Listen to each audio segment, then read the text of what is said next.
buenas noches, bienvenidos sean a mi casa. Yo soy Ivonela y hoy te traigo una investigación sorprendente. Lo que nadie te dijo, Halloween y Día de Muertos tienen el mismo origen. En México es legendaria la disputa por si se debe celebrar Halloween o Día de Muertos o los dos, que si Halloween es malo, que si Día de Muertos representa nuestras tradiciones, etc. Y me puse a investigar y te tengo una noticia sorprendente. No te pierdas este video para que veas cómo es que Halloween y Día de Muertos tienen el mismo origen. Por cierto, perdón por mi falta de maquillaje, tengo un poquito malito mi ojo, tengo una infección y no debo de ponerme maquillaje, pero bueno, pues acomódate y prepárate porque esta historia comienza así. Comenzaré con un poco de historia. En la antigua Roma, antes de adoptar el cristianismo, tenían una celebración llamada Feralia, del 13 al 21 de febrero, en honor a los difuntos de una familia, es decir, los parentes. En tales ocasiones se reunían los parientes y amigos de los muertos, visitaban las tumbas y realizaban sobre ellas sacrificios. También hacían ofrendas de leche, vino, miel y harina y celebraban festines. La parentalia terminaba el 21 de febrero. Otras versiones hablan del 22. En los ritos de medianoche de Feralia, la verdadera fiesta de los muertos, se creía que ese día las almas de los muertos podían moverse libremente entre los vivos. También tenían a su diosa Pomona. Era la diosa de la fruta, más concretamente de las manzanas, y por extensión de los árboles frutales, los jardines y las huertas.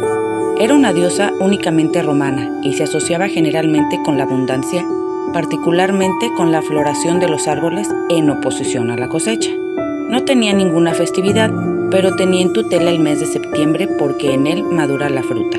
Por otro lado, los celtas festejaban al dios Samaín, dios de la muerte, que por cierto se pronuncia Samhain.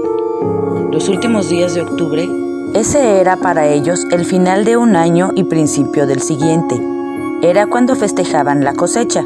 El inicio del mes de noviembre era para los celtas el momento cumbre de la renovación de todas las cosas, el comienzo de un ciclo sagrado que finalizará en mayo con la vuelta al trabajo material en el campo. La fiesta duraba 3 días y era entonces cuando los espíritus buenos o malos volvían desde el otro mundo. La tradición consistía en disfrazarse para ahuyentar a los espíritus malignos.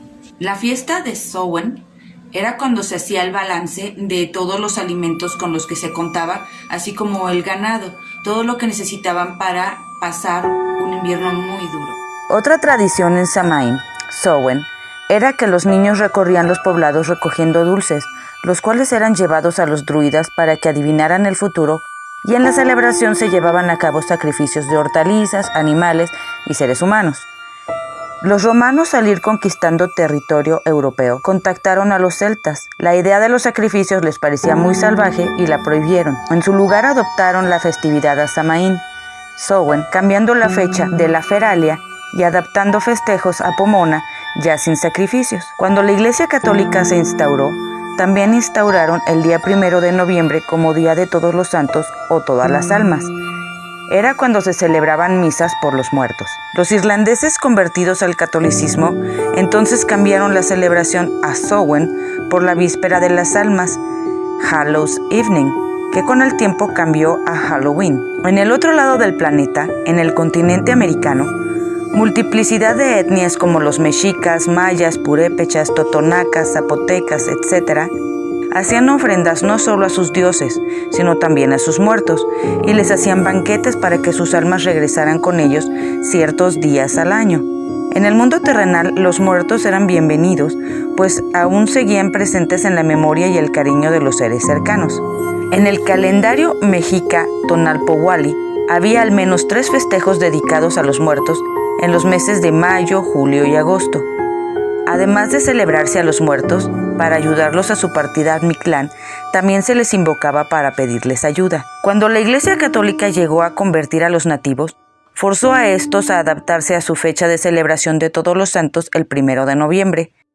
Por ello, en muchas partes de México, la celebración a los muertos se hace durante varios días como el caso de los zapotecas en Oaxaca.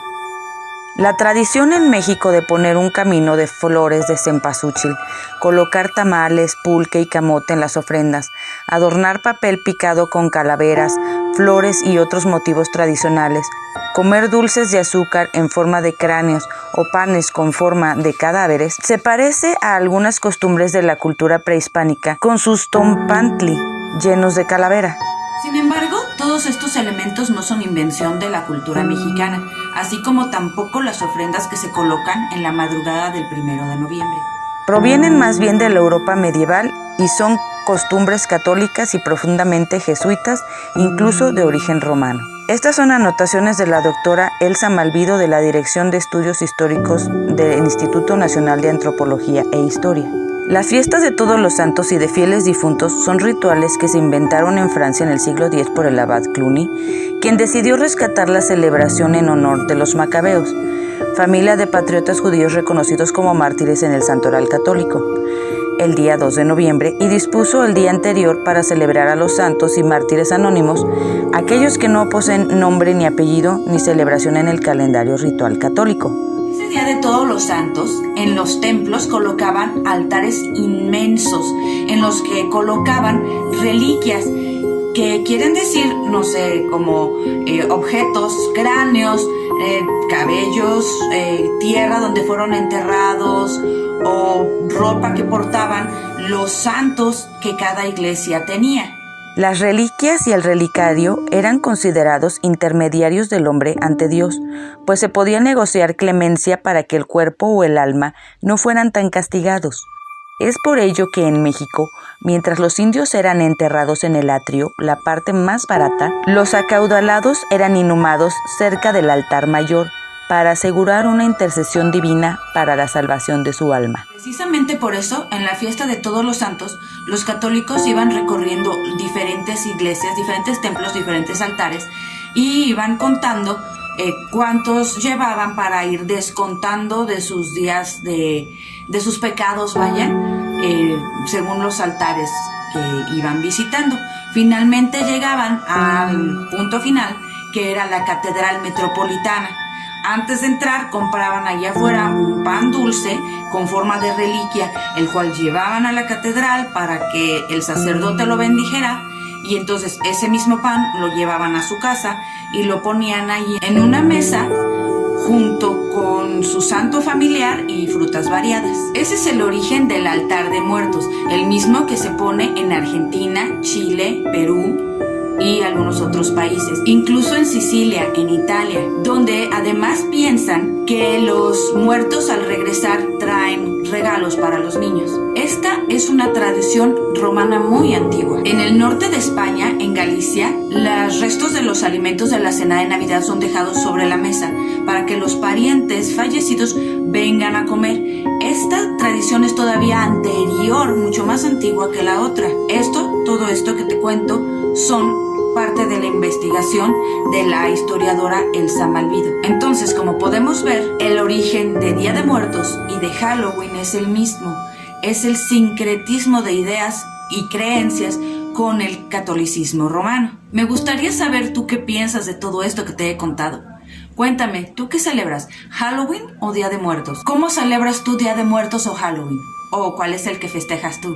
¿En tu país tienen alguna clase de disputa como la que tenemos en México sobre cuál celebrar o cuál no? Muchas gracias por visitarme. Te espero aquí para la próxima. Déjame aquí abajo un comentario y en cuanto lo vea te doy like y te contesto. Yo soy Gibonela y te deseo éxito en todo lo que hagas.